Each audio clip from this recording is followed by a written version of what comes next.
আল্লাহ রাব্বুল আলামিন আপনার আমার হাবিব সাল্লাল্লাহু আলাইহি সাল্লামকে বলছেন, ও আমার হাবিব, আপনার পরে আর কোনো পয়গম্বর আসবেন না, আর আপনাকে দুনিয়ার মানুষের জন্য 4টা ডিউটি দিয়ে পাঠানো হয়েছে। আল্লাহ বলছেন, এর 1 নম্বর ডিউটি হচ্ছে আপনি আপনার উম্মতের কাছে এই কালামে হাকিম তেলাওয়াত করে শোনাবেন। 2 নম্বর ডিউটি হচ্ছে ইউজাক্কিহিম, তাদেরকে আপনি পুত পবিত্র করবেন, নফসের দিক থেকে তারা পবিত্র হবে। 3 নম্বরে আপনি তাদেরকে ইউআল্লিমুহুমুল কিতাব, এই কিতাবকে শিক্ষা দিবেন। আর 4 নম্বরে তাদেরকে আপনি প্রজ্ঞা শিক্ষা দিবেন, হিকমত শিক্ষা দিবেন। আল্লাহ বলছেন, ও আমার হাবিব, এখন আপনাকে আমি যে ওহী দিচ্ছি ওই ওহীর মধ্যে আল্লাহ আপনাকে বলছেন ওয়াতলু আলাইহিম, আপনি আপনার উম্মতের কাছে তেলাওয়াত করে শোনান। কি শোনাবেন? আল্লাহ বলছেন একটা ঘটনা শোনান, নাবা, একটা মহা সংবাদ। কি সংবাদ? আল্লাযী আতাইনাহু আয়াতিনা, আমি আপনার কাছে এমন এক ব্যক্তির ব্যাপারে সংবাদ দিচ্ছি যেই ব্যক্তিকে আল্লাহর পক্ষ থেকে কিছু সুনির্দিষ্ট আয়াত দেওয়া হয়েছিল, নিদর্শন দেওয়া হয়েছিল। মুফাসসিরিনে কেরাম ব্যাখ্যা করছেন, হাদিস থেকে রেফারেন্স নিচ্ছেন, আল্লাহ কি এমন ঘটনার কথা পয়গম্বরকে বলতেছেন যেইটার ব্যাপারে আল্লাহ বলছেন এমন একটা সংবাদ, যেই সংবাদটা আপনার উম্মতকে কিয়ামত পর্যন্ত আমি আল্লাহ জানায় দিতে চাই। হযরত আব্দুল্লাহ ইবনে মাসউদ বলছেন, আল্লাহ রাব্বুল আলামিন কোন ব্যক্তির ব্যাপারে এখানে কথা বলেছেন জানো নাকি? আব্দুল্লাহ ইবনে মাসউদ বলছেন, আল্লাহ যেই ব্যক্তির ব্যাপারে কথা বলেছেন ওই ব্যক্তিটা উম্মতে মুহাম্মাদির মধ্যে অন্তর্ভুক্ত নন। ওই ব্যক্তিটা ছিল হযরতে মূসা আলাইহিস সালামের কওমের মানুষ। ব্যক্তিটার নাম ছিল বালআম ইবনে আবার। কি এমন তার যোগ্যতা, যেই যোগ্যতার কারণে রব্বুল আলামিন বললেন, নবী আপনি জানান ওই ব্যক্তির ব্যাপারে, এই ঘটনার ব্যাপারে যেইটা আল্লাহ রব্বুল আলামিন আপনার উম্মতের শিক্ষার জন্য দিতে চান।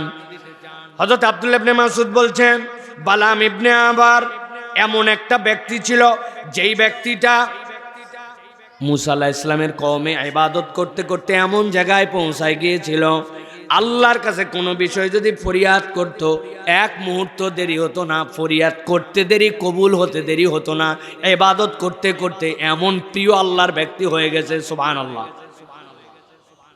হযরত আব্দুল্লাহ ইবনে আমর বলতেছেন, ওই ব্যক্তির নাম ছিল উমাইয়া ইবনে আবি সালত।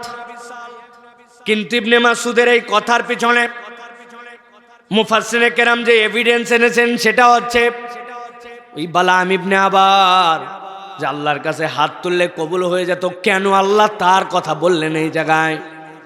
একবার মূসা আলাইহিস সালামের কওমের লোকেরা যখন আস্তে আস্তে করে বাড়তে শুরু করেছে, 1 জন 2 জন 4 জন করে ঈমান আনতে শুরু করেছে, মূসা আলাইহিস সালাম যখন মাঠের মধ্যে তার দড়ি নিক্ষেপ করলেন, লাঠি নিক্ষেপ করলেন, সেইটা যখন সাপ হয়ে গেল, জাদুকররা যখন এইটা তাদের জাদু যে নয় আল্লাহর পক্ষ থেকে এইটা বুঝে ফেললো, এরপরে যখন তারা আল্লাহর জন্য সিজদায় পড়ে গেল, ঈমান এনে ফেললো, সংখ্যা যখন বাড়তে শুরু করেছে, সেই সময় ফেরাউনের লোকজন গেল বালআম ইবনে আবারের কাছে।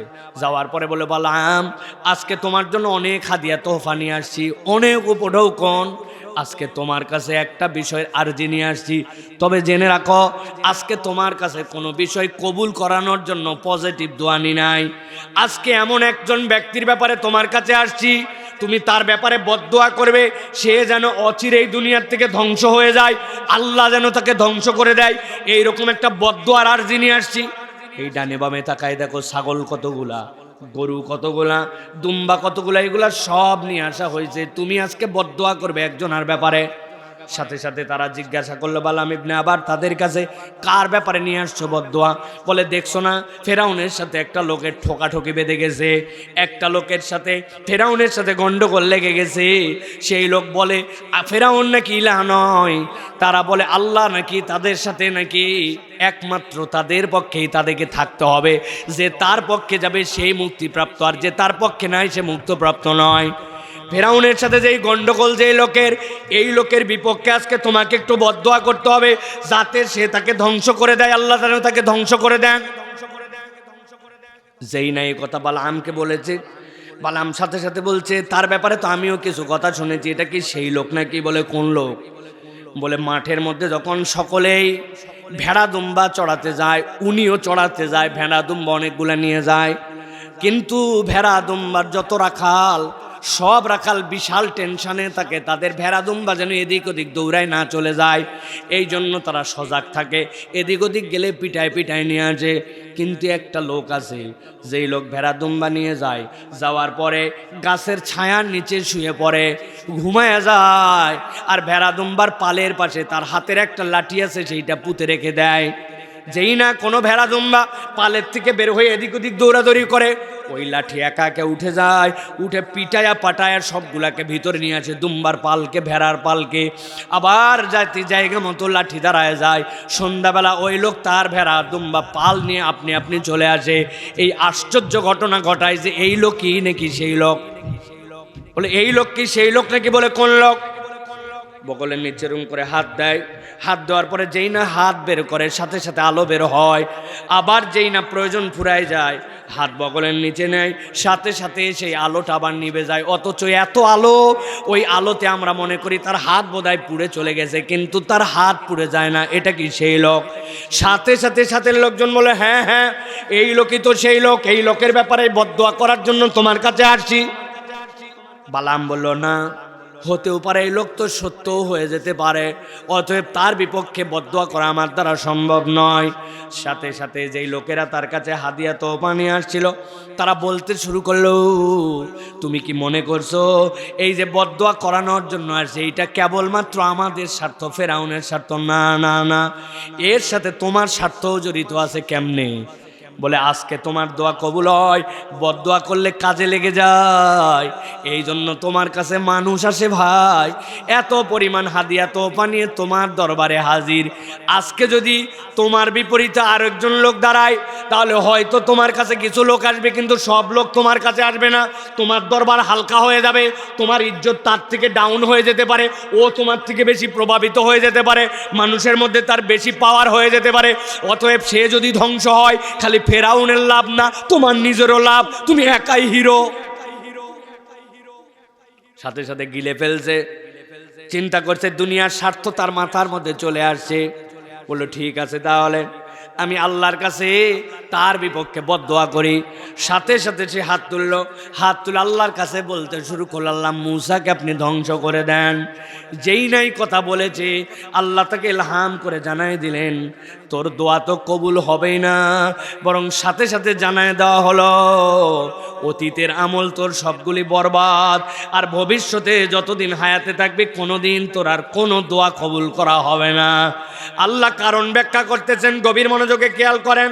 আল্লাহ বলছেন, নবী বলেন, ওয়াতলু আলাইহিম নাবা আল্লাযী আতাইনাহু আয়াতিনা।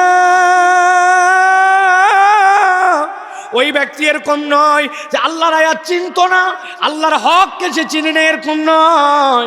বরং আল্লাহ বলছেন, আল্লাযী আতাইনাহু আয়াতিনা, যার কাছে সত্যটা পরিষ্কার ছিল, আল্লাহর আয়াতটা চিনে ফেলেছিল, কিন্তু সে চেনার পরেও, আল্লাহর আয়াত তার কাছে আসার পরেও সে এক নম্বর একটা অপরাধ করলো, ফানসালাখা মিনহা, জেনে বুঝেও সে তার মুখ সেখান থেকে সরায় নিল। আরবিতে ইনসিলাক বলা হয়। আপনারা লক্ষ্মীপুরের মানুষ দেখছেন কিনা? হঠাৎ করে সকালে দেখছেন, কিরে এই জায়গাতে সাপের খোলস পড়ে আছে, সাপ যে তার চামড়া বদল করে, দেখছেন জীবনে? কথা বলেন, দেখছেন আপনারা? চামড়া বদল করছে মানে কি? দেখতে মনে হচ্ছে সাপ তার অবয়বে আছে, কিন্তু ভিতরে সে নাই।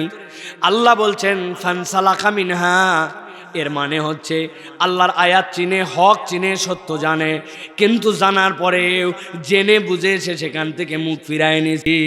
এইটা ছিল তার এক নম্বর অপরাধ। আব্দুল্লাহ ইবনে মাসউদের সাথে সুর মিলায়া ইমাম ইবনে কাসির রহমতুল্লাহি আলাই বলতেছেন, এই আয়াত কেবল ফেরাউনের ওই কওমের জন্যই নয়, বরং এই আয়াতে কারিমার মধ্যে আল্লাহ উম্মতে মুহাম্মদীর প্রত্যেকটা উম্মতের জন্য সংশ্লিষ্ট করেছেন। কেন? উম্মতে মুহাম্মদীর মধ্যে এমন চরিত্রের মানুষ থাকবে যে সত্য জানবে, হক জানবে, আল্লাহর আয়াত তার কাছে থাকার পরেও জেনে বুঝে সেখান থেকে মুখ ফিরায় নিবে। এরকম লোক আমাদের মধ্যে আছে না? না, কথা বলেন, আছে? আপনি তার কাছে যে বলবেন নামাজ পড়া লাগবে ভাই, অস্বীকার করবে না, মেনে নিবে। ও রোজার ব্যাপারে তোমার মতামত কি? হ্যাঁ হ্যাঁ। রোজা রাখা উচিত, রাখা লাগবে। হজ জীবনে একটাবার হলেও হজ করা উচিত, এটা অস্বীকার করে না। যাকাতের ব্যাপারে অস্বীকার নাই, কিন্তু তাকে যদি বলেন যে আল্লাহ নামাজ রোজা হজ যাকাত দিয়েছেন, ওই আল্লাহ দুনিয়ার চলানোর জন্য তার নিজামে আল্লাহর পক্ষ থেকে আইনও দিয়েছেন, আল্লাহর শরীয়তও দিয়েছেন। কেউ যদি অপরাধ করে, চুরি ডাকাতি করে, বাঁদরামি করে, দেশের সম্পদ লুটপাট করে, তার জন্য কি বিচার হবে সেই বিচারও আল্লাহ দিয়েছেন। আসেন আগামীতে আমরা নামাজ রোজার মতো, হজ যাকাতের মতো আল্লাহর আইন দিয়ে যেন বিচার হয়, শরীয়ত যেন আমাদের সমাজে চালু হয়, সেটার পক্ষে আমরা আওয়াজ তুলি, তার পক্ষে আমরা অবস্থান নেই। সাথে সাথে বলবে এই লোক তো দলীয় কথা বলে, আছে না? না, তার মানে কি মনে হয় তার কাছে কি আল্লাহর আয়াত পরিষ্কার নাকি পরিষ্কার নয়? আল্লাহর আয়াত পরিষ্কার, কিন্তু স্বার্থবাদী দুনিয়ার কারণে, বিভিন্ন পার্টি দলের সাথে জড়িত হয়ে যাওয়ার কারণে আল্লাহর আয়াতের পক্ষে আসতে পারে না। এটাই হচ্ছে বাস্তবতা, ঠিক না? অনেক যুবক এখানে ঠিক বলছে, ও আল্লাহর আয়াত চিনে। জুমার দিনে যেই না আজান হয়, দেরি করে গেলে হলেও 1:15 সময় হলেও মসজিদে যায়, জুমার নামাজ অন্তত পক্ষে পড়ে, আছে না নাই? কিন্তু ওই যুবক যে ঠিক বলছে, আসরের সময় হাইয়া আলাস সালাহ, মাগরিবের সময় হাইয়া আলাল ফালাহ, ফজরের সময় আসসালাতু খায়রুম মিনান নাওম, ও জানে এটাও আল্লাহর আয়াত, কিন্তু আল্লাহর এই আয়াতে সে পাত্তা দেয় না। এরকম মুসলমান লক্ষ্মীপুরে না আছে? আমার আল্লাহ রাব্বুল আমিন বলেছেন কোরআনুল কারীমের মধ্যে, আমি আল্লাহ তোমাদের জন্য দায়িত্ব দিলাম। আল্লাহ রাব্বুল আমিন একমাত্র তার জন্যই তোমার ইবাদত করতে হবে। আর আল্লাহর ইবাদতের পরে 2 নম্বর তোমার দায়িত্ব, ওয়াবিল ওয়ালিদাইনি ইহসানা, তোমার পিতামাতার সাথে সদাচরণ করতে হবে, পিতামাতার কথা তোমাকে শুনতে হবে। শরীয়তের বিপক্ষে যদি না যায়, এরকম একটা কথাও বাপ মায়ের অবাধ্য হওয়া যাবে না। এটা কি আল্লাহর আয়াত না আয়াত নয়? কথা বলতে হবে, আয়াত না আয়াত নয়? কিন্তু এরকম সন্তান আপনার এলাকায় আছে কিনা খোঁজ নিয়ে দেখবেন তো। আগে সন্তান বাপ মাকে দেখে ভয় করত, আর এখন সন্তানের আচার আচরণ এমন হয়েছে ওই সন্তানকে দেখে বাপ মা ভয় করে, আছে না নাই? মাগরিবের পরে মা ফোন দিছে, বাবা কই আসিস? বলছে আর একবার যদি ফোন দাও আজকে বাড়িতে আসবো না, আছে না নাই? বাপ বলছে কি উদ্ভট মার্কা চুল কাটছিস? এটা তো মুসলমানের ঘরের সন্তান চুল কাটে না। বলে তাহলে বলে দাও বাড়ির থেকে চলে যাই, আছে না না? এরকম বেয়াদব জামা কাপড় পোশাক পরিচ্ছদ একটাও মুসলমানের মতো মনে হয় না। সামনে মানুষ বলে না, কিন্তু পিছনে তাকে বেয়াদব ছাড়া কোনো সম্বোধন করে না। 6, 7, 8, 9-এ পড়ে, দোকানের থেকে বিড়ি কিনে কোনার মধ্যে খায়, এরকম যুবক এলাকায়, তরুণ এলাকায় বোধহয় না, আছে না? ওরা কি জানে না আল্লাহ রাব্বুল আমিনের কোনটা আয়াত কোনটা আয়াত নয়? ভালো করে প্রত্যেকটা পয়েন্ট মুখস্থ রাখেন। আল্লাহ বলছেন, নবী জানায় দিয়ে রাখেন, আল্লাযী আতাইনাহু আয়াতিনা, যাকে আল্লাহর নিদর্শন দেওয়া হয়েছিল, আল্লাহর কোরআন দেওয়া হয়েছিল, আল্লাহ রাব্বুল আমিনের আয়াত দেওয়া হয়েছিল। আপনার আমার জীবনে সবচেয়ে বড় আল্লাহর আয়াত হচ্ছে আমরা বড় হওয়ার পরে কারো হাত দিয়ে শাহাদা পাঠ করি, ঈমান আনা লাগে নাই। মায়ের পেটের থেকে আল্লাহ আপনাকে আমাকে দৌলতে ঈমান দিয়া দুনিয়ায় পাঠাইছে, ঠিক না? যেই জাতি এখন পর্যন্ত 5 কল্লি পরবে না, খাড়া টুপি পরবে, ফারাজামা পরবে না, জুব্বা পরবে, কলার হবে না, হাত তুলবে না, বাদ দিবে, এইগুলো এখন পর্যন্ত সমাধান করতে পারে নাই। ওরা যদি বেঈমান হয়ে দুনিয়ায় আসতো, তাহলে আবু জেহেলের দুনিয়ায় বেঁচে থাকলে ঈমান আনা হয়তো সম্ভব হতো, আপনার আমার দ্বারা হয়তো সম্ভব নয়। কথা মনে বোঝেননি না? আল্লাহ বলছেন ভালো করে বোঝো। 1 নম্বর অপরাধ তার ফানসালাকা মিনহা, আল্লাহর আয়াত থেকে মুখ ফিরায় নিল।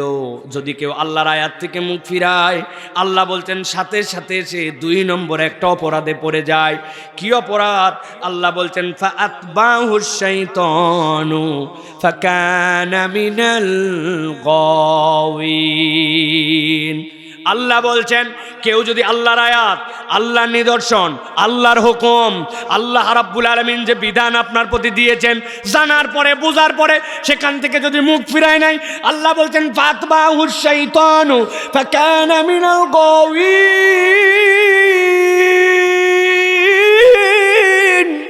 আল্লাহ বলছেন ওই মানুষটা সাথে সাথে 2 নম্বর অপরাধে পড়ে যায়।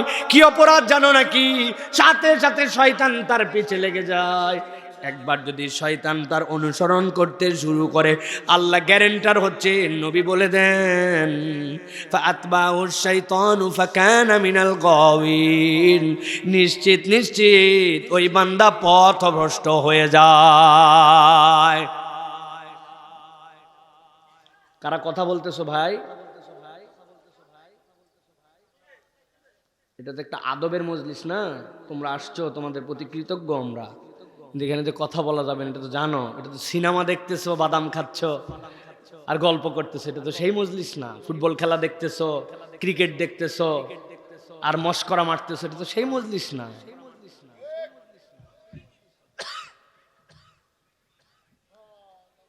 আমাদের বাচ্চারা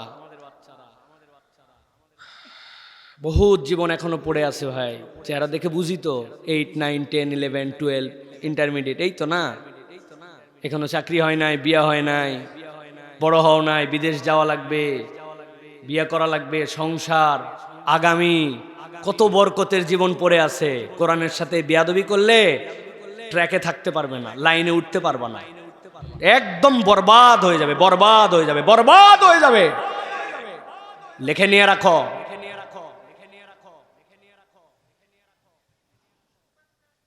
আল্লাহ রাব্বুল আমিন বলছেন ফাঁকা জায়গা ফাঁকা থাকে না, ভালো করে বোঝেন। আমার আব্বা একটা উদাহরণ দিতেন। অনেক সময় দেখছেন নদীর পার, বিভিন্ন ধরনের খালের পার সরকারি প্রজেক্ট থেকে অনেক সময় বোল্ডার দিয়ে দিয়ে বন্ধ করে পার আটকায় দেয়, দেখছেন নি? রাস্তার পার, রাস্তা যেন ধসে না যায় এরকম করে ব্লক বানায় বানায়, ব্লক দিয়ে দিয়ে রাস্তার পার আটকায় দেয়, দেখছেন নি ভাই? আমার আব্বা বলতেন বাবারে, ওই ব্লকের উপর দিয়ে একটা ছেলে হেঁটে যাচ্ছিল, হঠাৎ করে প্রস্রাব চাপছে, চিন্তা করছে নিচ পর্যন্ত যেতে যেতে পা পিছলায় যেতে পারে, উপর থেকেই মুইতে দিছে। প্রস্রাব গড়ায় গড়ায় নিচে যাবে, তবে ব্লকের কোনাগুলা যেগুলা ভেঙে গেছে, কতক জায়গায় খাদরা মাদ্রা হয়েছে, কতক জায়গায় সিমেন্ট নাই, নিচে প্রস্রাব যাওয়ার আগে কোনা কাইচ্চা গর্ত খন্দক এইগুলা ভরবে, ভরার পরে তারপরে প্রস্রাব নিচে যাবে। এই গর্তগুলাকে ওভারটেক করে প্রস্রাব যাবে না, কথা ঠিক কিনা? ঠিক একই রকম যদি কোনো ভারওয়ালা দুধ নিয়ে যাচ্ছিল, যাওয়ার সময় যদি ভাতটা পিছলায় পড়ে, দুধগুলা যদি গড়ে যায়, দুধও নিচে যাবে। তবে যেইগুলা ভাঙ্গা গর্ত, ফাঁকা ফুঁকা, ওইগুলাকে দুধ দিয়ে ভরবে, তারপরে নিচে যাবে। উপর থেকে দুধ যাক আর মুখ যাক, নিচে যাওয়ার আগে ফাঁকা জায়গাগুলা পূরণ করে যাবে। আমাদের লাইফ যেইটা, ওইটার ছোট থেকে মৃত্যু পর্যন্ত আমাদের যে সার্কেল, ওইটার মধ্যে যদি আল্লাহ না থাকে, দ্বীনের প্রতি মোহাব্বত না থাকে, ওই জায়গাগুলা শয়তান গর্তগুলা পূরণ করবে। আর যদি ওইটার মধ্যে আল্লাহ আল্লাহ রসুলের জিনিস ঢালার ইচ্ছা থাকে, ওইগুলা সবগুলোই দুধের মতো দুধ ভরায় তোমাকে ওই রাস্তাতেই নিয়ে যাবে। অতএব গর্ত ফাঁকা থাকে না। এখন জীবনের হিসাব মিলানো লাগবে যে আমার জীবনটা মুদ দিয়া না দুধ দিয়ে ভরতেছে, একটু বাড়িতে যায় হিসাব মিলায়। এই কথা কোরআন থেকে বলতেছে আমি। আল্লাহ বলছেন ফাআতবাহুশ শাইতানু ফাকানা মিনাল গাওয়িন। আল্লাহ বলছেন আল্লাহর বিধান জানতে তুমি, কিন্তু পালন করো নাই, শয়তান তোমার পিছে লেগে গেছে। এই কথাটা মাঝে মাঝে আমি বুঝানোর জন্য বলি। আমরা অনেক সময় ভুল বুঝি। আপনাদের এলাকায় এরকম বকাবকি করেন কিনা? আমরা ঢাকাতে বাচ্চা কাচ্চাকে মাঝে মাঝে এরকম বকাবকি করে, এই শয়তানি করবি না, খবরদার। বলেন মানে কি ভাই? মানে তুমি মানুষ হিসেবে যে কাজ করতেছো এটা তোমার কাজ নয়, তুমি শয়তানের অনুসরণ করতেছ। মাঝে মাঝে বাচ্চাদের এই খবরদার বাদরামি করবি না, বাদরামি করিস কেন, বলেন কি না? মানে কি, তুমি মানুষ, বান্দর যেরকম তিরিং বিরিং করে লাফায়, উল্টা পাল্টা কাজ করে, এটা তোমার কাজ নয়, তুমি মানুষের মতো করো, তুমি বান্দরের অনুসরণ করো কেন, ঠিক কিনা? কিন্তু আল্লাহ এই জায়গায় এই কথা বলেন নাই।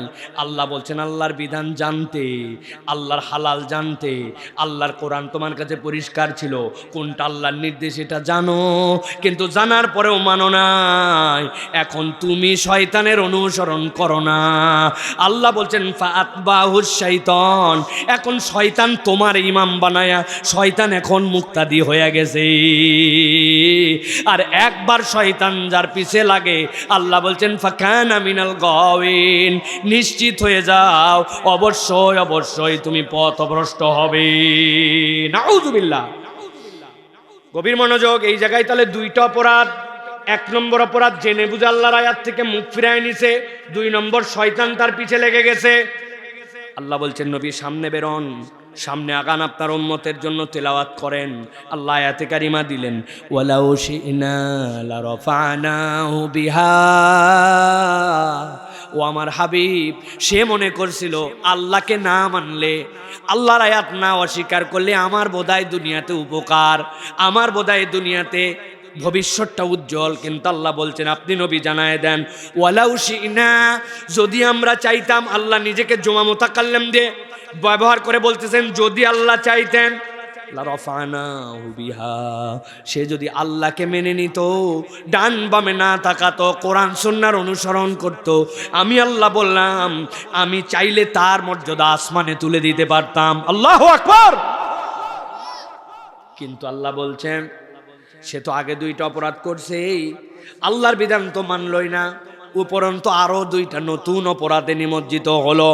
আগে ছিল দুইটা অপরাধ, পরে হচ্ছে দুইটা একসাথে। বলেন তো তাহলে টোটাল অপরাধ কয়টা? কয়টা?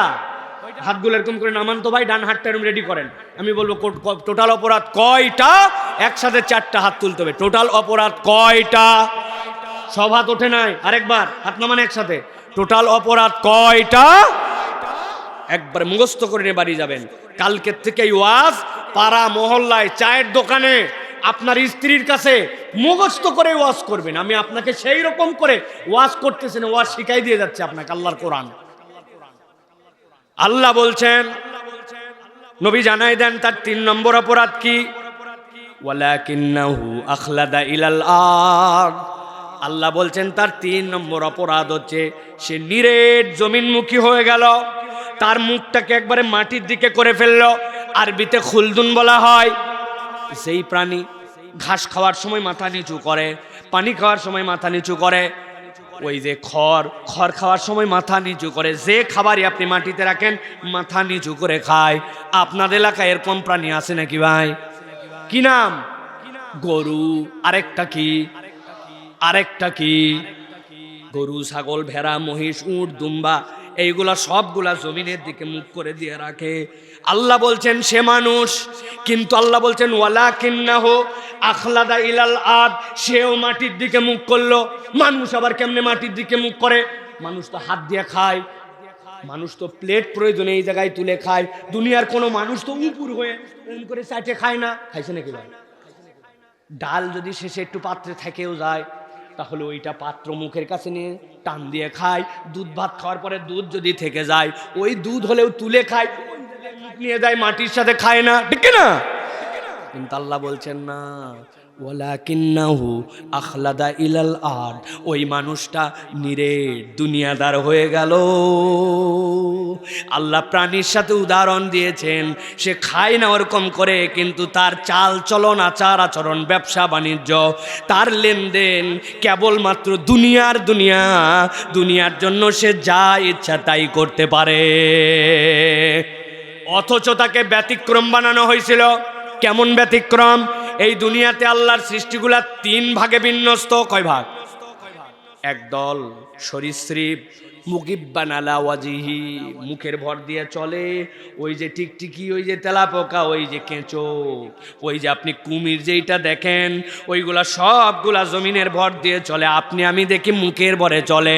আমার আল্লাহ বলতেছেন নবী জানাই দিয়ে রাখেন, ও মুখের ভরে চললেও হালতে মুখের ভর, কিন্তু তার অবস্থাটা হচ্ছে আল্লাহর কাছে সিজদার হালত। সুবহানাল্লাহ। আরেক দল চতুষ পর্যন্ত চার পায়ের ভরে থাকে, মুখ নিচের দিকে থাকলেও ওর চার পার মাথা নিচু থাকে, ওইটা রুকুর হালতে থাকে। কিন্তু একমাত্র ব্যতিক্রম মানুষ, সব সময় রুকু, সব সময় সিজদায় থাকার পরেও তারা কেউ শ্রেষ্ঠত্ব পায় নাই, মানুষ পাইছে। অথচ মানুষের পায়ের তলাটা একমাত্র শরীরের মাটির সাথে লাগা থাকে, সবচেয়ে কম অংশ, পুরা শরীরের 2% নয়, পায়ের তলাটুকু কেবল মাটির সাথে। কিন্তু কেন শ্রেষ্ঠত্ব পাইল? আল্লাহ বলছেন ওই মানুষ মাথা উঁচু করে, মাথার উপরে তার কিছু নাই, কিন্তু মাথা উঁচু করার পরে কান বরাবর হাত তুলে আল্লাহর কাছে স্বীকার করে, আল্লাহু আকবার, আল্লাহ আমার মাথা উঁচু হলে হবে কি, আমি স্বীকার করলাম তুমি সবচেয়ে বড়। এরপরে বান্দা আল্লাহর কাছে সানা পড়ে, কেরাত পড়ে, তেলাওয়াত করে, আল্লাহু আকবার বলে বান্দা রুকুতে যায়। রুকুতে যাওয়ার পরে বান্দা সবচেয়ে নড়বড়ে হালতের মধ্যে যায়।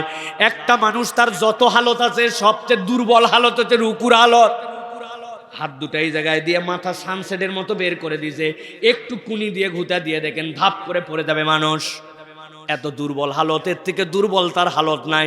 ওই সময় আল্লাহকে বলে, আল্লাহ আমি যখন সবচেয়ে দুর্বল, মাথা তো উঁচু ছিল, আল্লাহু আকবার, এখন আবার দুর্বলতার হালতে গেছি, আল্লাহু আকবার, কিন্তু আমি দুর্বল জায়গায় তোমাকে জানাচ্ছি সুবহানা রাব্বিয়াল আযীম, মহাপবিত্রতা সবচেয়ে আজিম রবের প্রতি। আমি যখন দুর্বল, আমার রব তখন সবচেয়ে আজিম।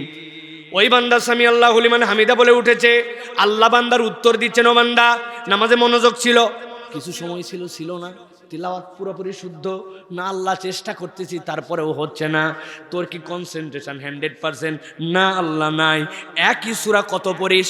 পড়েই যাচ্ছি আল্লাহ, পড়েই যাচ্ছি। আল্লাহ বলছেন ঠিক আছে, আমার কাছে রুকুতে এসে যেহেতু বলছি সুবহানা রাব্বিয়াল আযীম, আমি আল্লাহ তোর জন্য উত্তর দিলাম সামি আল্লাহু লিমান হামিদা। আমার বান্দা যা প্রশংসা করেছে, ভুল হোক ত্রুটি হোক, চেষ্টা করেছে, মনোযোগ ছিল না, কিন্তু তার মানে এই নয় বান্দার কথা আল্লাহ শোনেন নাই। সামি আল্লাহ শুনেছেন তিনি আল্লাহ লিমান হামিদা, যেই ব্যক্তি আল্লাহর প্রশংসা করেছে। সুবহানাল্লাহ। বান্দা খুশি হয়ে বলেছে রব্বানা লাকাল হাম হামদান কাসীরান তাইয়িবান মুবারাকান ফি। এবার বান্দা আল্লাহর কাছে সিজদায় চলে গেছে। কাফের মুশরিকরাও সিজদা দিত, ইহুদিরাও দেয়, নাসারারাও দেয়। আপনারা নেটে সার্চ করে দেখবেন ইহুদিরা কিভাবে সিজদা দেয়। দাঁড়ায় দাঁড়ায় ওয়ালের সাথে সিজদা দেয়, নাসারারাও সিজদা দেয়, কিন্তু একমাত্র ব্যতিক্রম সিজদা আমরা দেই, হিন্দুরাও সিজদা দেয়। দেখবেন একবারে শুয়ে যায়, মাথা সমান, পিঠ সমান, পাছা সমান, পা সমান, কিন্তু ইমানদারের সিজদাটা ব্যতিক্রম। আল্লাহর বান্দা দুইটা হাত, কপাল, নাক, দুইটা হাঁটু, দুইটা পায়ের মাথা দিয়ে সিজদা দেয়। ইহুদি নাসারারা দূরের কথা, মুশরিকরা পর্যন্ত আল্লাহর নবীকে এসে বলছে কি এইটা ধর্ম, কি এমন সিজদা যেই সিজদায় কপাল নিচে থাকে আবার নিজের পশ্চাৎ দেশ উপরে থাকে, এরকম সিজদা তো আমরা দেখি নাই। আল্লাহ বলছেন ওই বান্দায় অঙ্গগুলা দিয়া এই ললাটটা যেটা সবার উপরে ছিল এখন লাগাই দিয়েছে। দেওয়ার পরে বান্দা এখন বলছে আল্লাহ আমি তো সবসময় সিজদার হালতে থাকতে পারি না, রুকুর হালতে থাকতে পারি না, কিন্তু আল্লাহ আমার কপাল এখন নিচে লাগাইছি আর তোমার কাছে ঘোষণা দিচ্ছি সুবহানা রাব্বিয়াল আ'লা, আমার এর থেকে নিচে যাওয়ার যোগ্যতা নাই। আমি যখন সবচেয়ে নিচে, আমার আল্লাহ তখন সবচেয়ে উপরে।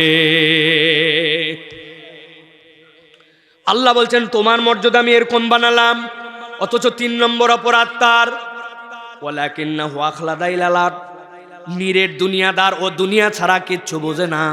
দুনিয়া তার, দুনিয়া ছাড়া কিচ্ছু চলে না। হালাল মালকে দুনিয়ার জন্য হারাম করে বিক্রি করে। আপনার এলাকায় আছে না নাই? আছে। আপনার মতো লোককে বলে, আপনার মতো চেনা লোক বলে কেনা দামে দিলাম, আছে না? 1 নম্বর মিথ্যা কথা, কেনা দামে বলে আপনার 500 টাকা গলা কাটে ফেলছে, আছে না নাই? এত বড় দাড়িওয়ালা নামাজি কিন্তু দোকানের বিক্রি বাড়ার জন্য বলছে এইটাই 1 নম্বর প্রোডাক্ট, অথচ জাইনে বুঝে দেখছো এটা মেড ইন চায়না। আছে না নাই? তাহলে দুনিয়ার জন্য ও হালাল হারাম কিচ্ছু চিন্তা করে না, কেবলমাত্র দুনিয়াদার হয়ে গেছে। আল্লাহ বলছেন এটা হচ্ছে তার 3 নম্বর অপরাধ। আমি বেশি উদাহরণ দিলাম না, নিজেদের জীবনের হিসাবগুলা মিলায় নিয়েন যে আমরা দুনিয়ার জন্য আখেরাতকে বরবাদ দিয়ে, আল্লাহকে বরবাদ দিয়ে, ইসলামকে বরবাদ দিয়ে, নবীর আদর্শকে বরবাদ দিয়া আমরা যা ইচ্ছা তাই করতে পারি, কেবল দুনিয়ার স্বার্থ আর অন্য কোনো স্বার্থ নাই, ঠিক কিনা? আল্লাহ বলছে তুমি তো কোনো এরকম ছেলের সাথে মিশতে পারো না যেই বেটা বেনামাজি। ও বলতেছে আমার মহল্লার লোক এ কয়টা, আমি এর ছাড়ার কার সাথে মিশতে পারি? আল্লাহ বলছেন তোমার নবীর মাধ্যম দিয়ে নেশা যেখানে, মাদকাসক্ততা যেখানে, তার সাথে তোমার সম্পর্ক নাই। অথচ আপনি খুঁজে দেখেন বন্ধু বান্ধব যেগুলা করে সবগুলা নেশাগ্রস্ত। বিড়ি সিগারেট, তামাক জর্দা, বিড়ি সিগারেটের মধ্যে আবার সুন্দর করে মাল মশলা ভরায়া আপনি মনে করেন বিড়ি খায়, আসলে বিড়ি খায় না, গাঁজা খায়। তবে সব সময় খায় না, ঈদের সময় খায়, পিকনিকে খায়, শিক্ষা সফর যখন মাদ্রাসা থেকে স্কুল থেকে যায় তখন ওই বাসের মধ্যে খালি খায়। আছে না নাই? আল্লাহ বলছেন কেন? ওয়ালাকিন্নাহু আখলাদা ইলালাত, ও নিরেট দুনিয়াদার হয়ে গেছে, মুরব্বী। আপনি মনে করছেন আমি পার পেয়ে গেলাম। আপনি না একদিন সকালবেলা মাঠের জমিতে কাঁধে কোদাল নিয়ে রওনা হয়েছিলেন, লোকজন জিজ্ঞাসা করছিল এত সকালে কই যান? আপনি বলছেন বাবা রোদ উঠলে আর কাজ করতে পারি না। আসলে তো আপনি মিথ্যা কথা বলছেন। আপনি মাঠে গেছিলেন, আপনার সাথে যার জমি লাগানো ওই পারের জমিওয়ালা এখনো আল কাটে পারে নাই, আপনি জমির আল কাটার নাম করে আপনার জমিটা একটু 4 আঙ্গুল ঠেলতে যান। আছে নাকি এরকম ভাই? বুঝে বলেন, আন্দাজি হো হা করে আমাকে ঝামেলার মধ্যে ফেলায় না। আছে না? বলছে হাজী সাহেব আপনার ছেলের বিয়ে না? হ্যাঁ। কিছু দেওয়াটাও লাগবে নাকি? সাথে সাথে বলছে হজ করে আসছে, হুঁশ করে কথা বলো। হাজী সাহেব আল্লাহ অভাব রাখে নাই। যদি কিছু কথা বলতে হয় তাহলে ওই মেয়েদের জামাই আছে তাদের সাথে কথা বলো। বলছে সরি আসলে আমরা বুঝি নাই। কিছু দেওয়া লাগবে নাকি? হাজী সাহেবের ছেলের সাথে যে বিয়ে, ওই হাজী সাহেবের কোনো চাহিদা নাই। তবে আপনাদের যদি বুঝ ঠিক থাকে তো আপনারা বোঝেন গা, বিয়ে দেওয়ার পরে মেয়ে তো লক্ষ্মীপুরে থাকবে না, ঢাকায় যাবে।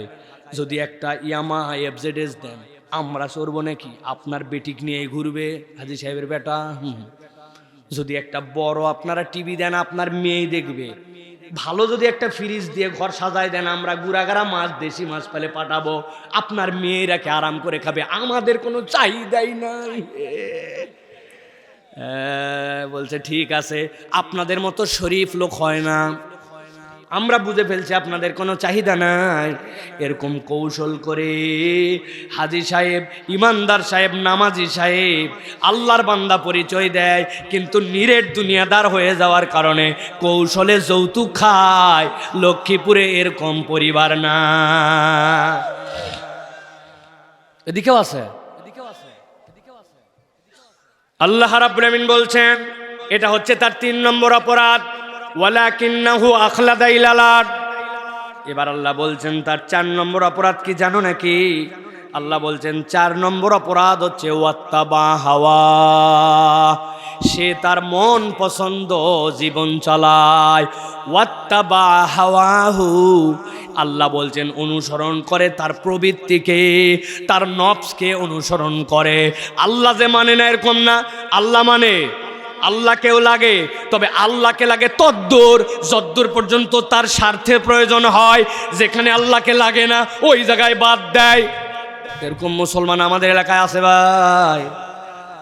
30শে রমজান পর্যন্ত মহিলার হিজাব দেখে কি বাপরে, পর্দার পর্দা, কিন্তু ঈদের দিন ওই মহিলার আর পর্দা নাই। উনি এমন বেহায়া ড্রেস পরে ঘোরে যে মানুষ লজ্জায় তার দিকে তাকায় না। এরকম মহিলা আপনার এলাকায় আসেনি? যদি কারো মরার সংবাদ শোনে ফুল হেজাবি, ফুল পর্দা, কিন্তু কারো বিয়ের দাওয়াত পাইলে উনার পর্দার থাকে না, এরকম মহিলা আছে না ভাই? আছে। ওয়াত্তাবা হাওয়া, আল্লাহ বলছেন তুমি মানো, তবে তোমার নফসকেও তুমি অনুসরণ করো। এরকম মুরব্বির কথা আমি আমার জীবনে অন্তত পক্ষে 500 মাহফিলে বলেছি। আপনাদের এলাকায় আছে কিনা জানি না। আসরের নামাজ পড়ে এক মুরব্বি মসজিদ থেকে বেরিয়ে আসছে, একজন ধরছে, চাচা বড় ঝামেলায় পড়ছি, 1000 টাকা একটু হাওলাত দেন। সাথে সাথে বলছে ঝামেলা বাড়াস না, হাতে টাকা নাই সর। বলছে চাচা রে, বাচ্চাটার ডাক্তার দেখানো লাগবে, হঠাৎ করে নিউমোনিয়ার মতো হয়ে গেছে, ওষুধ কেনার টাকা নাই, 1000 টাকা। বললাম ঝামেলা করিস না, চার। বলছে চাচা না বুঝে তো আপনার কাছে আসি নাই, এত চাচা থাকতে আপনার কাছে কেন আসছি? আগেই ঝাড়ি মারেন কেন? কেন আসছিস?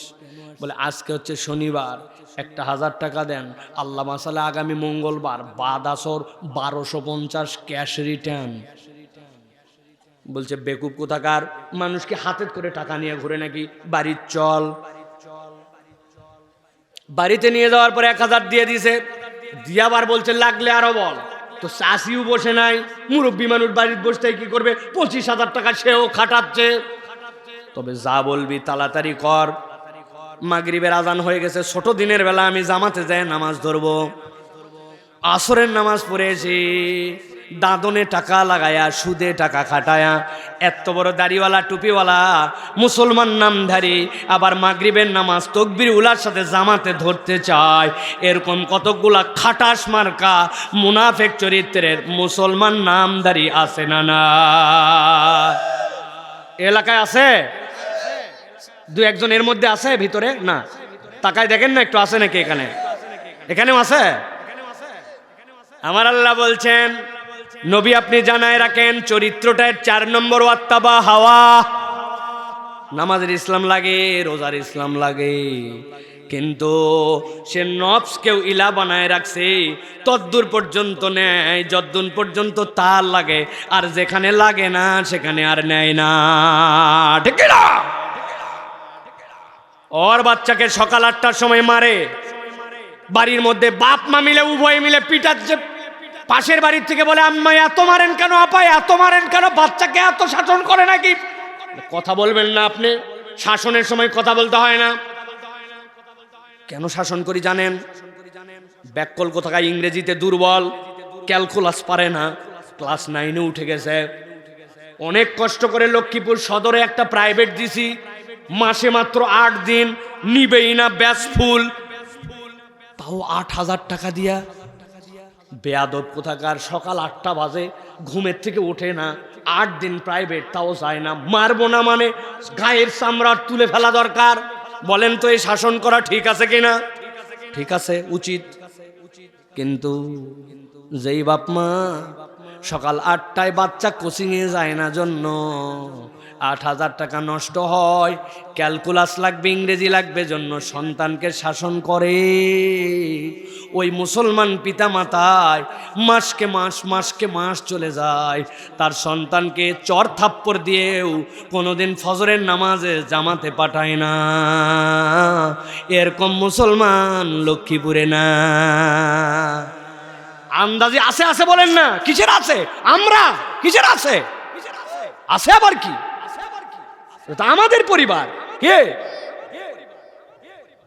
আল্লাহ বলতেছেন বুঝ করো, ওয়াত্তাবা হাওয়া, তুমি তোমার নফসের অনুসরণ করছো। তোমার নফস বলছে দিনের দুনিয়ার স্বার্থে তোমার বাচ্চার কোচিং দরকার, ওই জন্য কোচিং এ পাঠাইছো। আবার তোমার নফস চাই নাই যে জাহান্নাম থেকে বাঁচানোর জন্য তোমার দরকার তোমার সন্তানকে নামাজি বানানো, ওইটা তোমার নফস চানে নাই জন্য তারে পাঠাও নাই, আবার তুমি মুসলমান পরিচয় দাও। ঠিক কিনা? এই দুনিয়াতে সন্তানের জন্য সবচেয়ে বড় শত্রু অনেক সময় পিতামাতা। যাইস না বাবা রাত্রেবেলা, কি হয় না হয়, এই রাস্তায় চলিস না বাবা, ডাকাতি হতে পারে, উমুকে তোর শত্রুতা করতে পারে, টাকা পয়সা সামলা। আপনি সন্তানকে শত্রু চিনান, কিন্তু আপনি নিজেই জানেন না যে আপনি সন্তানের জীবনের সবচেয়ে বড় শত্রু।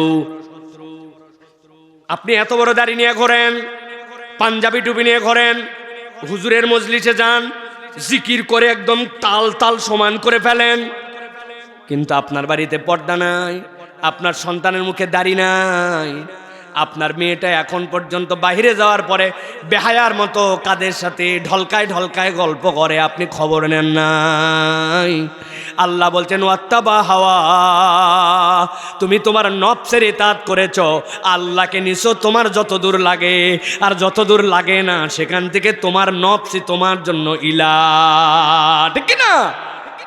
সমাজ আপডেট হয়ে গেছে, এখন বাচ্চা কাচ্চাকে অত নিয়ন্ত্রণ করা যায় না, তার মানে কোরআন পরিবর্তন করার দরকার, তাই তো না?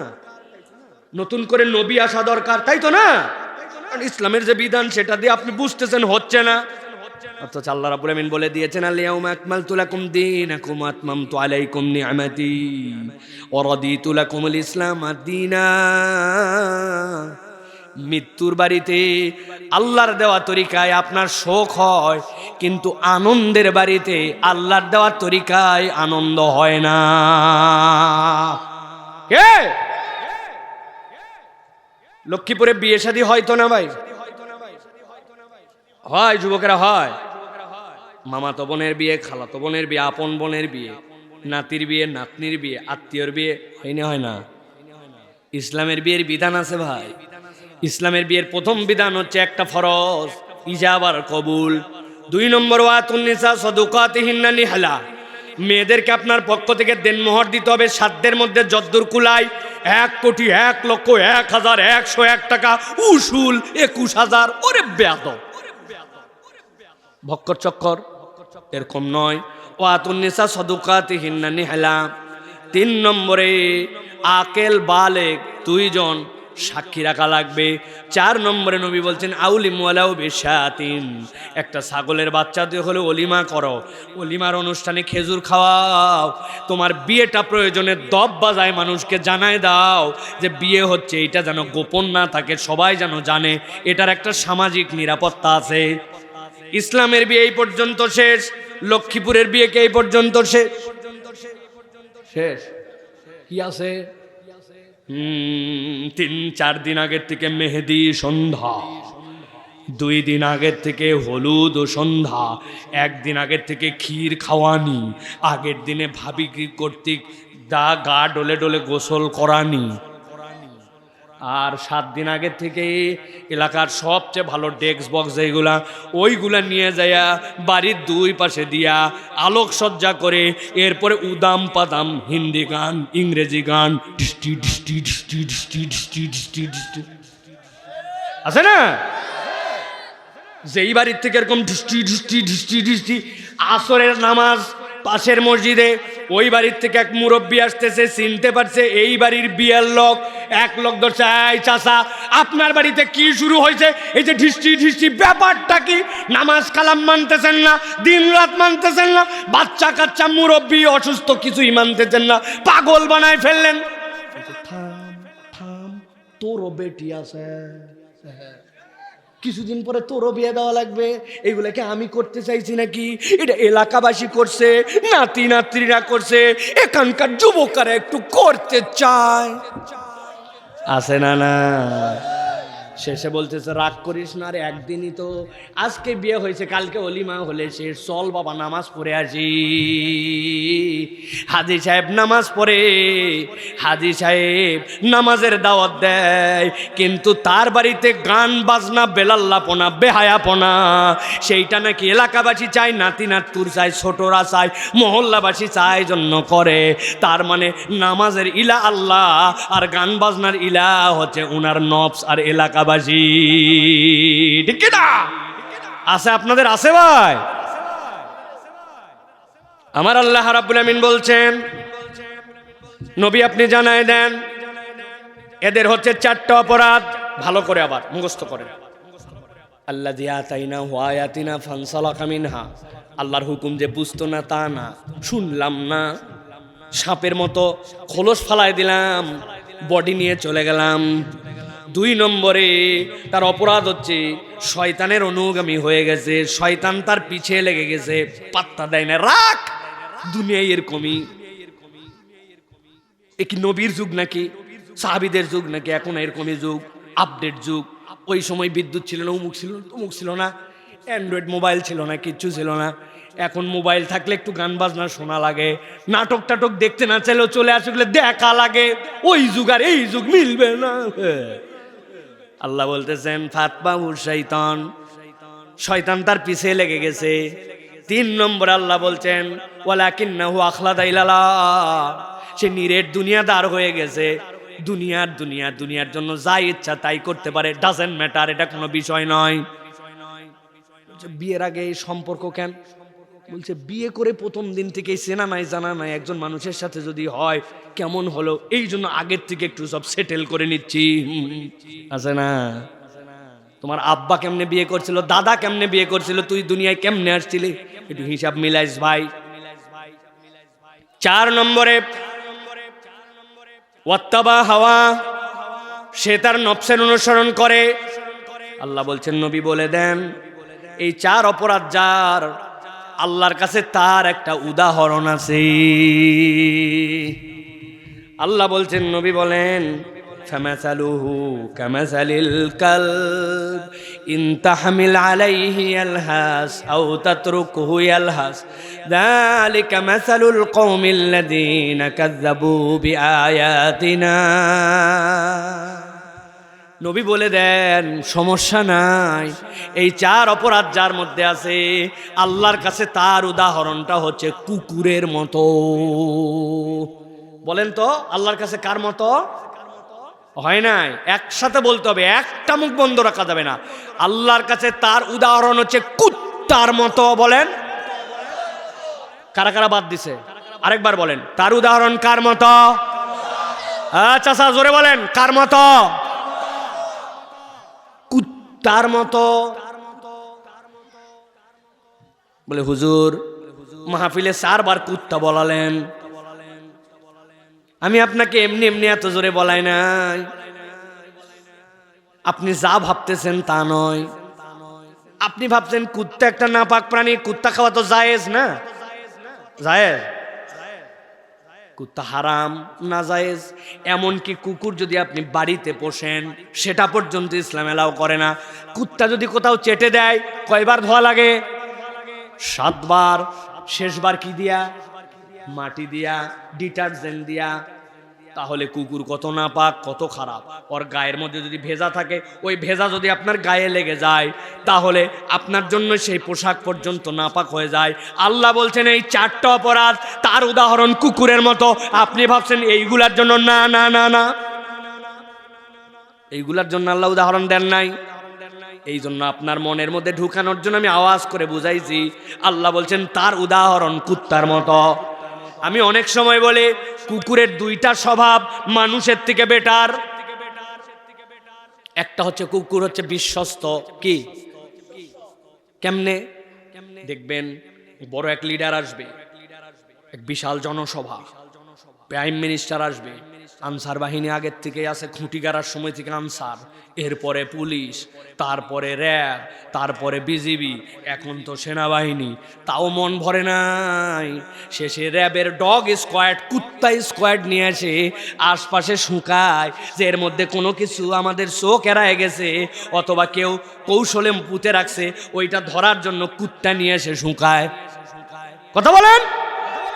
কারণ কি? কুত্তা বিশ্বস্ত, জানেও 2 নম্বরই করবে না। আমি একবার জাপানে গেছি, টোকিওতে নামছি, টোকিও থেকে ওসাকায় যাব, তাড়াহুড়া আছে, কানেক্টিং এটার সাথে আরেকটা মিলানো আছে। টোকিওতে নামার পরে দ্রুততার সাথে তাদের ইমিগ্রেশন শেষ, তাদের পাসপোর্ট চেকিং শেষ। আমি আসার আগে লাগেজ রেডি, লাগেজগুলো আবার কায়েদ করে না, দেখি সোজা করে রাখছে। এত বিউটিফুল ব্যবস্থাপনা, সব কমপ্লিট। যেই না বেরিয়ে যাব হঠাৎ করে দেখি কোত্থেকে 2 জন ভদ্র মহিলা আসছে। আসার পরে বলছে আরিগাতো গুজাই মাস্ত। কি ব্যাপার, কি হলো? বলতেছে স্যার ওই যে সামনে একটা ইয়েলো সার্কেল আছে, আপনার ব্যাগ বোসকানে একটু ইয়েলো সার্কেলের মধ্যে যান। গেলাম, চিন্তা করলাম আল্লাহ রে কোন জায়গায় আবার কি ফাঁদে বাঁধলো। যেই না দাঁড়াইছি দেখি কোত্থেকে জানি উপর দিয়ে জামা কাপড় পরানো আছে, কি সুন্দর 2টা সাদা সাদা কুকুর আসছে, এসে সার্কেলের বাইরে দিয়ে 2টা রাউন্ড দিল। খুব অস্থির, আস্তে করে যায় বসে গেল, আমাকে বললো sorry sir. Welcome in Japan, আপনি এখন চলে যান। ঘটনা কি মনে পড়ছে তখন আমার, জাপানের ভিসা যেদিন পাইছিলাম, ভিসার উপরে ভিসা দেওয়ার আগে একটা কাগজ দিছিল। ওই কাগজের মধ্যে লেখা ছিল, যদি আপনি কোনো পাস্তুরিত রান্না করা অথবা কাঁচা গোস্ত এই আইটেম নিয়ে যদি জাপানে ঢুকেন আর যদি ধরা পড়েন, 5 মিলিয়ন ইয়েন ফাইন হবে, চিরস্থায়ীভাবে জাপানে ঢোকা নিষিদ্ধ হয়ে যাবে। ওদের দেশে রান্না করা গোস্ত এইগুলা সবগুলা আইটেম উল্লেখ করা আছে, এইগুলা নিয়ে ঢোকা যাবে না। চেকিংয়ের সময় মেশিনে ডিস্টার্ব, পরিচিত আছে, ফার্স্ট দেবার করে দিছে, অতএব এমন কিছুর মধ্যে ঢুকাইছেন ধরতেই পারে নাই। সব প্রক্রিয়া শেষ, মানুষের কারবার মেশিনের, শেষে কুত্তা নিয়ে আইছে। কারণ কুত্তার নাকি আল্লাহ যে পাওয়ার আর যে বিশ্বস্ততা দিছে ও কাউরে চেনে না, ওর বিশ্বস্ততার কারণে শেষ চেকটা কুত্তা দিয়ে করায়। এই জন্য মানুষের থেকে কুকুর বিশ্বস্ত, ঠিক কিনা? আবার অনেক কুকুর আছে মানুষের থেকে বেশি কৃতজ্ঞ, চেনেন আপনারা? আমার একটা ঐতিহাসিক কুকুরের সাথে কৃতজ্ঞতার অভিজ্ঞতা আছে। আমি চায়ের দোকানে বসে চা খাই, তবে আমার একটা বদ অভ্যাসী বলেন সুঅভ্যাসী বলেন, এমনি এমনি চা খাইতে পারি না। চায়ের মধ্যে টোস্ট বিস্কুট হোক আর যে বিস্কুট হোক কিছু একটা ডুবায়া খাই। আপনারা খান? ওই দিন আমি চায়ের দোকানে বসছি, বসার পরে অর্ডার দিছি 1 কাপ চা, বিস্কুট নিছি, নিয়ে যেই না চুবাইছি, চুবাতে দেরি, কোত্থেকে যেন একটা লোক আসতে দেরি নাই। আপনি সাইফুল্লাহ ভাই, 5 বছর ধরে আপনার ওয়াজ শুনি, আপনাকে জীবনে দেখবো আমি বিশ্বাসই করি নাই। আত্মীয় বাড়ি বেড়াতে আসলাম, আপনি এখানে থাকেন, এই দেখেন গায়ের পশম দাঁড়ায় গেছে। ভাই থাম ভাই, অস্থির হয়ে গেছে একবারে। ছবি তুলবো, আপনারা বসেন, আগে চা খাই। আমি সেই লোক, সমস্যা কোথায়? পরে চা খাওয়া যাবে, ছবি তোলা যাবে, বসেন আগে। ওই লোক যে উত্তেজিত হয়ে গেছে আমার সাথে, দেখার পরে ভালোবাসা বিনিময় করছে। আমার মনে ছিল না চায়ের মধ্যে আমার বিস্কুট ডুবানো। এবার মুখের মধ্যে তুলে যেই না দিতে যাব, দেখি মুখ পর্যন্ত আসার আগে অর্ধেক রাস্তায় অ্যাক্সিডেন্ট করে নিচে পড়ে গেছে। যেই না আমার বিস্কুট নিচে, পাশে বসা ছিল এক কুকুর, এক মুহূর্ত দেরি নাই, দেখি সর করে চলে আসলো আমার পায়ের কাছে। আমি পা সরাতে দেরি, দেখি মাথা নিচু করে 2 টানে ক্লিয়ার, ছোট্ট একটু বিস্কুট সাইডে বুটে খাইয়ে নিয়ে গেছে। ওই দিন মন খারাপ, এমনি নিচে 3 পিস বিস্কুট, তার মধ্যে অর্ধেকের বেশি নাই, 2 পিস আঙ্গুলে যা বাইতেছিল এটা খাইয়া, বাকি 2 বিস্কুট খাইয়া মসজিদে গেছি। পরের দিন আবার যখন ওই দোকানে এসে বসছি, বসার সাথে সাথে দেখি কোত্থেকে জানি একটা কুকুর আসছে, কান নিচু করা, লেজ ডাউন, আমার কাছে এসে খালি ডিস্টার্ব করতে চায়। আমি দোকানদারকে বললাম, কুকুর সরাত, নামাজ পড়তে যাবো, কুত্তার গা যদি ভিজা থাকে এখন গায়ে লাগলে না পাক হবে, অস্থির হয়ে গেছে, কুত্তা সরান। বলছে, হুজুর তাকায় দেখেন, ওই কুকুর আপনাকে ডিস্টার্ব করতে আসে নাই। ডিস্টার্ব করা কুকুর আর এই কুকুরের মধ্যে পার্থক্য আছে কেমনে? তাকায় দেখেন, কানগুলা নামানো, লেজটা ডাউন দেওয়া, জড়সড় হয়ে মাথাটা আগে নড়ে, বডি পরে নড়ে।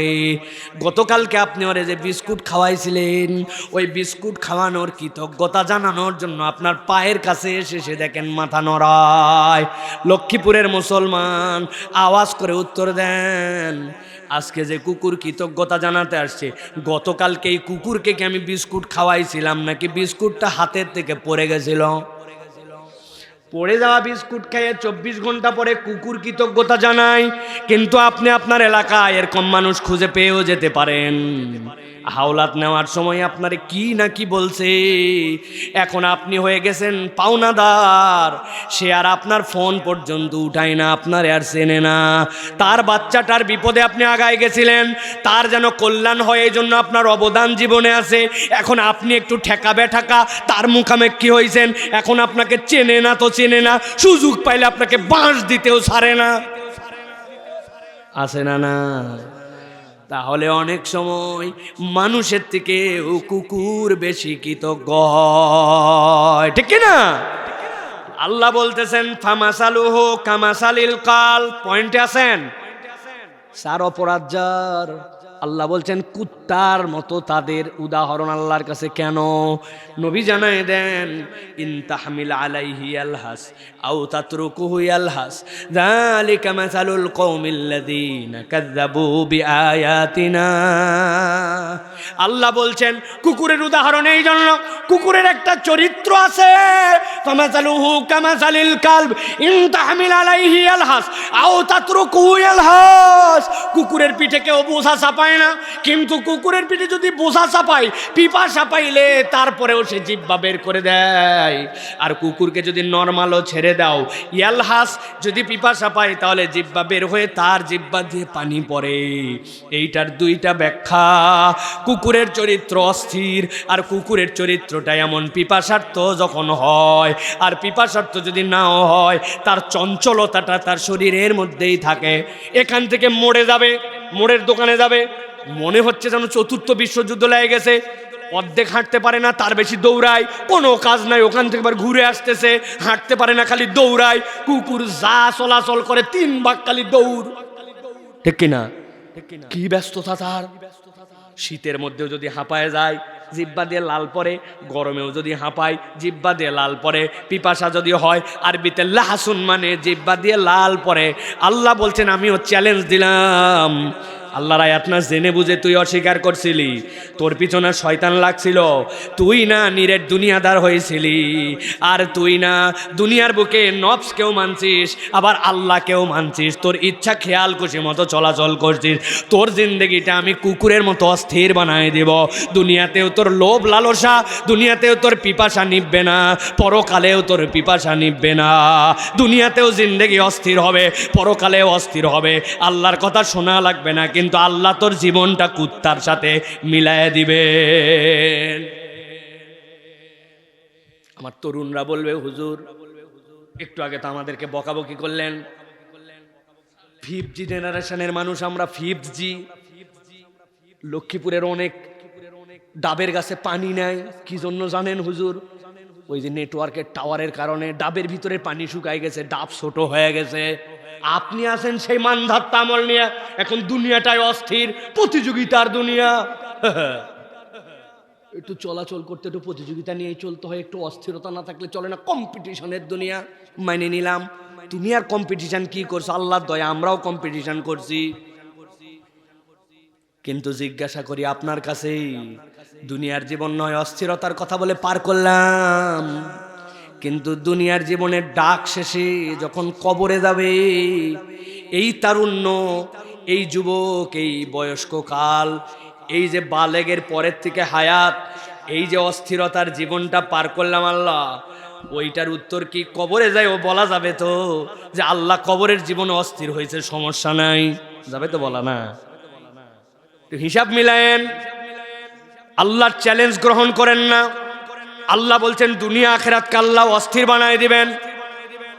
সময় নাই এখন, এই জন্য বললাম না, তাছাড়া 2 মিনিট সময় দিতাম। মিলান চাচা, কেন জানি আমাদের জীবন থেকেও বরকত উঠে গেছে, আপনার আমার জীবনে আর স্থিরতা নাই, ঠিক না? মুরব্বীরাই আমাদেরকে বলে আগে স্বাদ ছিল দুধে, এখন নাকি স্বাদ নাই। আমরা তো আগে ছিলাম না, কিন্তু মুরব্বীরাই বলে কি চাচা, আগে সময়ে বরকত ছিল, এখন নাকি সময় নাই, সপ্তাহ শুরু হতে হতে শেষ হয়ে যায়। অথচ মুরব্বী আগে কাজ করতে, এখন বেকার, অবসর, ঠিক কিনা? হায়াত। আল্লাহ রাব্বুল আমিন বলছেন দুনিয়া আখিরাতের জীবনটা কুকুরের মতো বানাবো। এখন আমাদেরকে সিদ্ধান্ত নিতে হবে, আমরা কি মানুষের জীবন চাই না কুকুর? আওয়াজ করে বলতে হবে, আমরা কি কুকুরের জীবন চাই না মানুষ? কুকুর না মানুষ? কুকুর না মানুষ?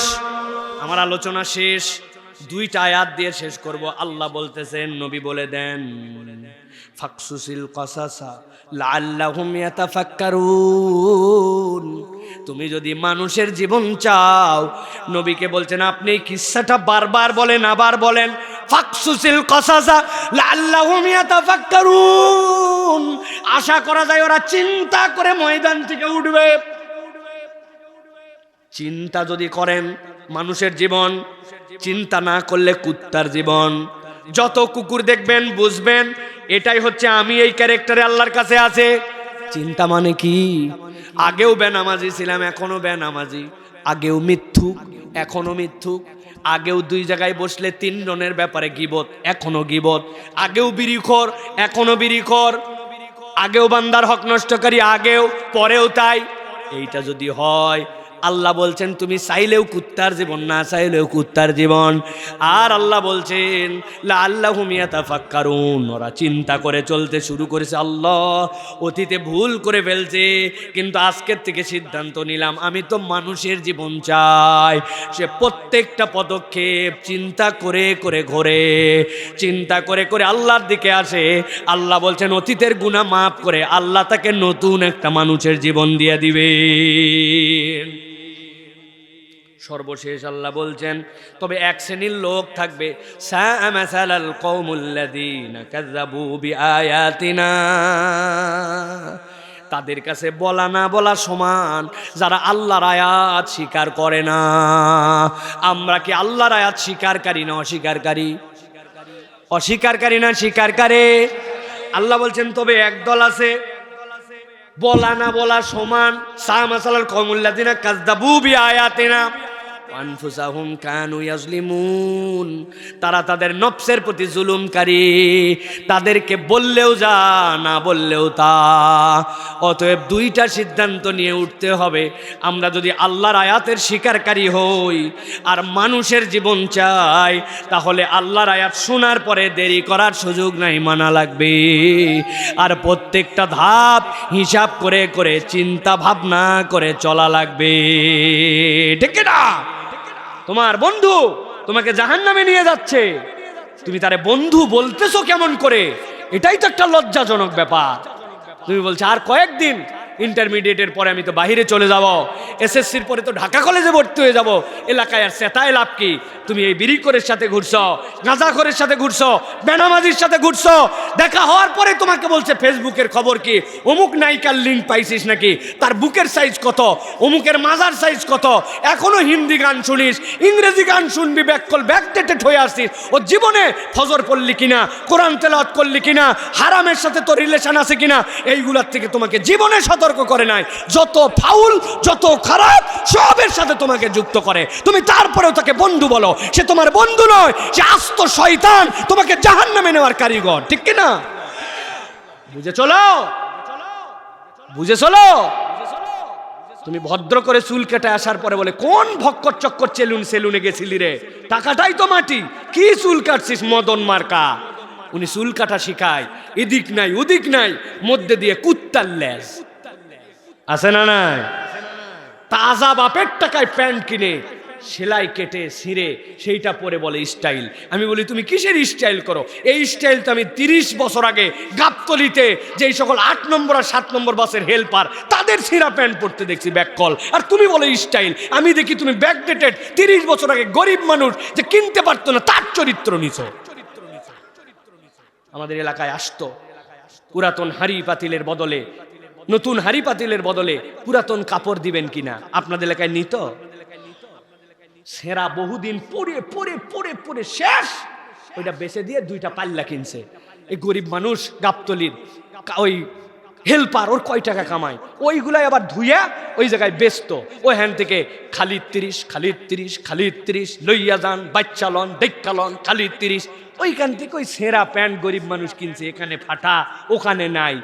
ওটা ছিল তার গরিবানার কারণে। আর তুমি 1800 টাকার প্যান্ট নাকি ইয়োলোর থেকে কিনে, আরমানির থেকে কিনে, এখানে নাই ওখানে নাই, পাশায় নাই, পাশা দেখা যায়, আছে না নাই?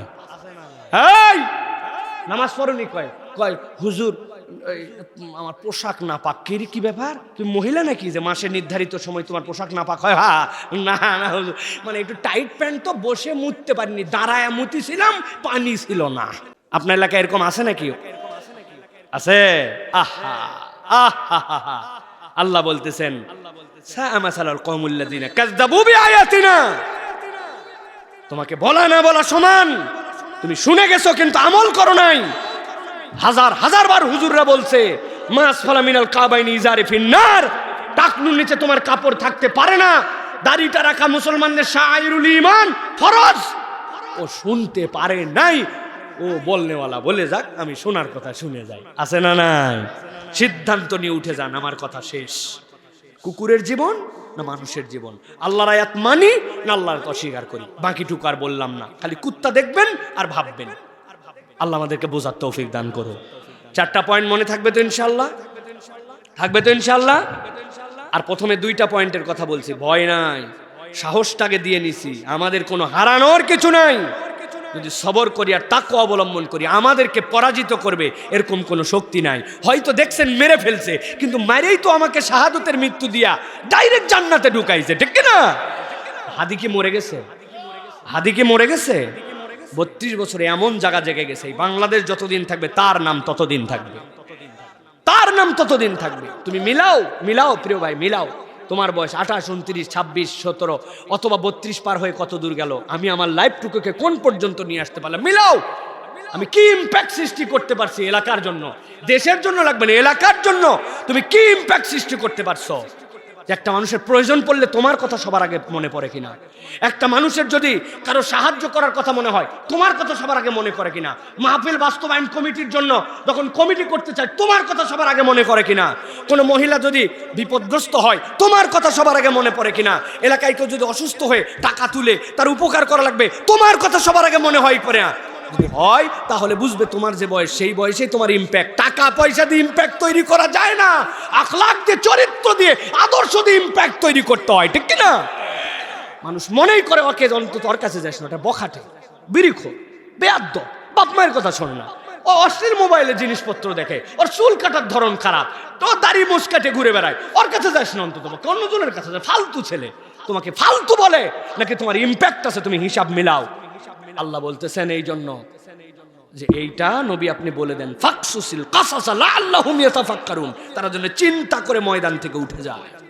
আমি এই কথা আপনার কাছে এই জন্য এত দাবি দিয়ে বলে গেলাম, আমি হয়তো আগামী 5 বছর এখানে আর আসতে পারবো না, এই কথাটুকু আপনার কাছে বলে গেলাম। শারীরিকভাবে ভীষণ অসুস্থ।